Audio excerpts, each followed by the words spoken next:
Welcome back. This is Lecture 9B. The Cold War continues in Europe. Okay, so we know that the Cold War was fought in surrogate nations or substitute nations like in the Middle East. Well, what happened in Eastern European nations between 1945 and 1989? How were they affected by the Cold War? You've already learned that by 1948, most Eastern European nations had become satellite states to the Soviet Union. Well, what's a satellite state? Satellite states during the Cold War were those Eastern European nations that had been pressured to adopt communist regimes following World War II and whose nations were modeled after Soviet ideology. These nations were heavily influenced by the Soviets, and they were provided much aid by the Soviets, who expected them, because of this aid, to show a certain degree of loyalty to the USSR, not unlike nations that accepted Marshall Plan aid from the United States following World War II. These satellite nations were not permitted to fully control their own economies, and so were heavily influenced by the Soviet Union. Stalin died in 1953 and had a very negative legacy. The new leader of the USSR was Nikita Khrushchev. Khrushchev quickly distanced himself from Stalin, and he began a program in the USSR called de-Stalinization. This was a program designed to help people forget Stalin's negative legacy. Khrushchev, as well as other leaders following him, did things like take down statues of Stalin, as well as other memorials. However, although leaders like Khrushchev distanced themselves from Stalin's totalitarian rule, the USSR was still totalitarian in nature. They also still exerted a great deal of power over their surrounding communist satellite nations. Two primary examples of this influence include the USSR's reaction to an uprising in Hungary in 1956, as well as a revolutionary movement called Prague Spring in Czechoslovakia in 1968. Both movements were quickly crushed or suppressed by Soviet troops. The crushing of these movements show how determined the Soviets were to continue to exert their influence over other Eastern Bloc satellite nations. The first of these was Hungary, 1956, when revolutionaries, along with the Hungarian army, overthrew the communist Hungarian government. Led by a more liberal communist leader named Imre Nagy, a new government formed. Nagy promised the Hungarians free and open elections and demanded that the Soviet troops should leave Hungary. The Soviets, under Khrushchev's leadership, immediately sent in more troops, overpowered the protesters, and arrested Nagy. He was put on trial and later executed. This shows how determined the Soviets were to maintain influence over Eastern European satellite nations.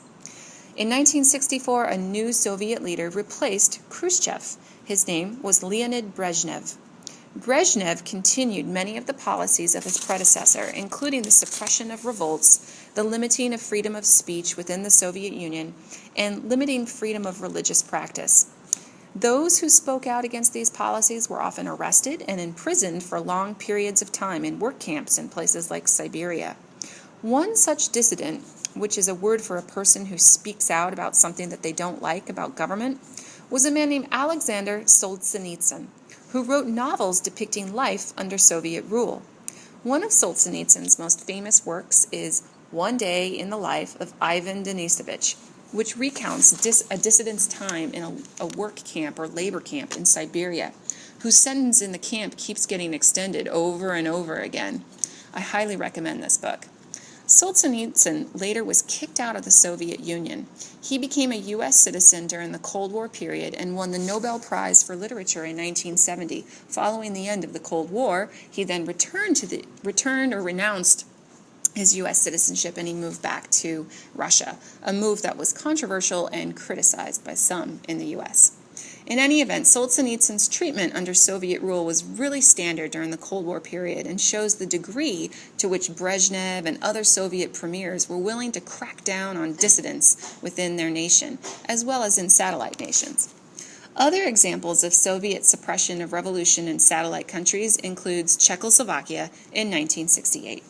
The president of Czechoslovakia, a man named Alexander Dubček, started to relax policies in his nation for his people.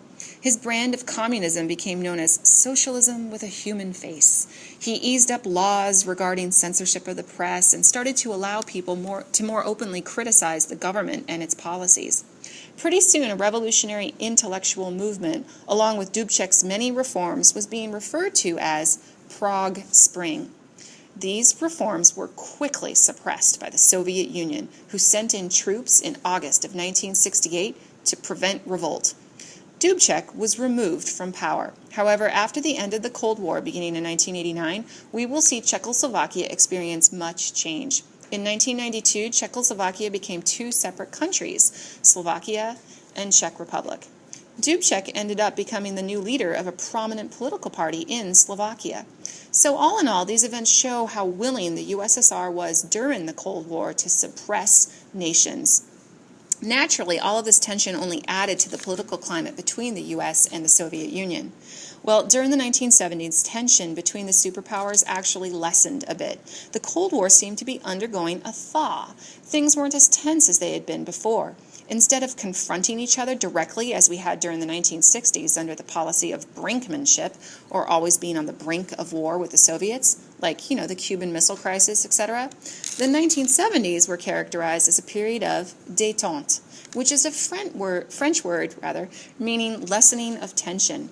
U.S. President Richard Nixon established détente as a way to be more flexible in our relationship with the Soviets.